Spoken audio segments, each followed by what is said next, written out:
I'm going to talk to you about smarter decision making in biosecurity responses and specifically embedding GURDA into the biosecurity landscape, its uptake and legacy.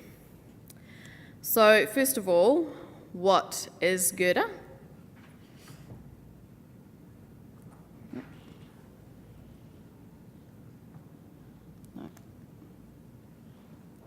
Which one is it? Nope.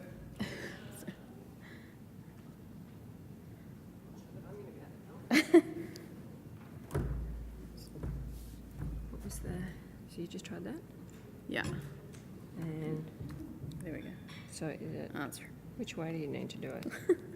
I think it's that. Is that you? Okay. So it's yeah. this button, point it that way. Yeah. Okay, so what is GURDA? Well, so hopefully most of you have heard of GURDA before, but just a quick recap. That's the web address there. And it is the Global Eradication and Response Database, and it summarises incursion response and eradication programs from around the world. GURDA advances eradication response decision making by using international data to define the characteristics of the invader and of previous eradication attempts. It was developed in New Zealand's Better Border Biosecurity, or B3 collaboration, with an international team. And continued investment in the development of GURDA through B3 and the CRC has enabled its expansion to become more valuable to end users, shifting the focus from a research tool to an operational tool. So who's accessing GURDA? There are currently 20 publications citing GURDA, that's scientists using GURDA as a research tool. It is used by industry people to access publications about previous eradications, and it is also used by pest risk analysis personnel for accessing incursion response information. In New Zealand, GURDA is being used for risk assessment, aiding the development of preparedness plans and accessing potential incursion costs. GURDA provides key information from an updatable database on past biosecurity incursions to enable biosecurity risk assessors and response managers to rapidly access the biosecurity information required to make rapid, well-informed and defensible decisions with regard to biosecurity incursions. For example, New Zealand's Ministry for Primary Industries, or MPI, consulted GURDA during a 2015 high-profile detection of Queensland fruit fly in Auckland, and also for the successful eradication attempt run by the New Zealand Department of Conservation of the great white butterfly. But we have a problem, the database problem. It's a very common one faced by all databases, and that is, how do we keep them alive? How is it kept up to date? Who pays? And how is the quality maintained? So in Project 1155, we had two phases. Phase one was the legacy plan about GURDA continuance and long-term hosting. Stop, go point at that. And we got the go-ahead for phase two to implement phase one, embed GURDA into the biosecurity decision-making, and maintain the value of GURDA. So as part of Project 1155A, the project team developed a business plan to ensure the value of GURDA to end users is well understood and that a feasible long-term plan is devised that will enable GURDA to deliver those end user needs. We talked to a number of potential hosts in the development of the business plan and sought end user feedback on GURDA's current and potential application and value, and mapped long-term hosting options and devised an implementation plan to achieve a long-term legacy for GURDA.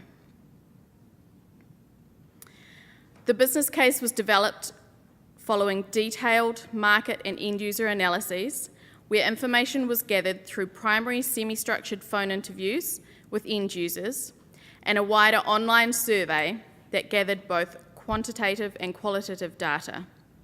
We had 73 survey respondents to that online survey, which was great. The end user data validated that GURDA is viewed by biosecurity professionals around the world as having high potential as an eradication response support tool. GURDA's value to the biosecurity community is the sharing of data from diverse sources around the world as having high to create a powerful knowledge centre about pest incursions, eradications and responses. And much of these data have previously only been available to experienced professionals who have had the networks and expertise in often only specialised fields or locations. So through the end user surveys, we also identified the key factors that need to be addressed to enable its wide uptake and use. GURDA needs to increase the quantity of data, validate their quality, and provide expert interpretation to ensure increased end user uptake. So in phase 2, the recommendations for the business case were explored. Following initial discussions with a number of potential host organisations, the project leader travelled to Europe and spent 2 days with a potential international host for GURDA, exploring options in detail. Together, we concluded that data entry, or updating, and validation would be resource intensive and require an upfront payment model with quite a significant fee, which may be difficult to implement for the end user segment that are targeted. The key issue that we needed to address was that often the contributors or submitters of data, the scientific community, are often not the end user segment that we are targeting for use that leads to impact, or the biosecurity professionals. And to encourage submitters of data to contribute without a financial payment, we needed to identify other key drivers for this group. And as evidenced by the international group that started GURDA, publication and scientific recognition is a key driver.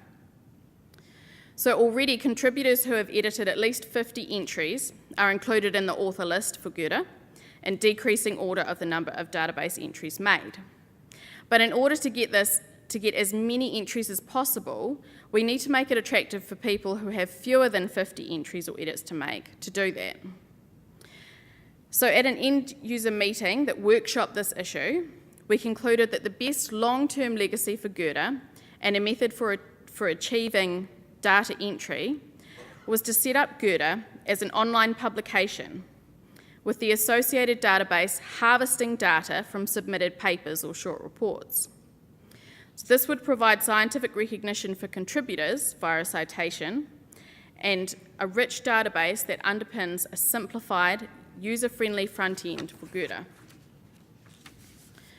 So 5 different options for publishing GURDA were explored in detail. To bring the skills required to the project team, we engaged the editor of an online bioprotection journal. 2 options have been identified as most suitable. A new standalone publication published by an existing New Zealand organisation, which would be attractive if a low fee for ongoing cost could be negotiated with the publisher.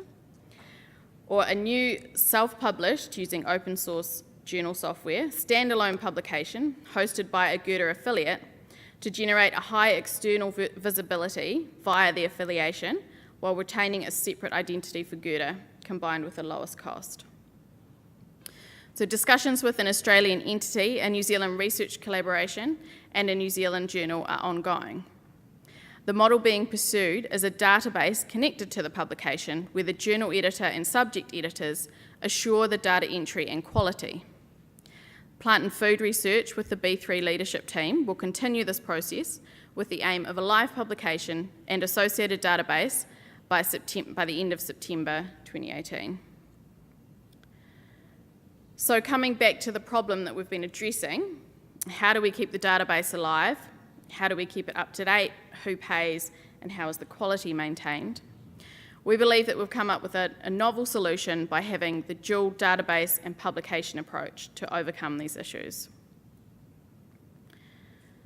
So GURDA will be transformed to an online publication using open source journal software within a host organisation, and the database will remain as an aligned biosecurity tool closely connected to the publication. B3 are committed to taking Goethe to this stage. The plan is to have it in by September 2018. And initially, B3 personnel will be specialist subject editors, but will make this an international group as the publication gathers recognition. And alongside this work, we've been making modifications to the website that address the end user needs, including adding further data and new searches. And Plant and Food Research have been discussing with IPP China to get their data into Goethe, which is an area for additional data that's not easily accessed. And this is just a mock-up of the cover. And for further information, please contact the project leader, Jessica, and go to the website and upload your eradication response data.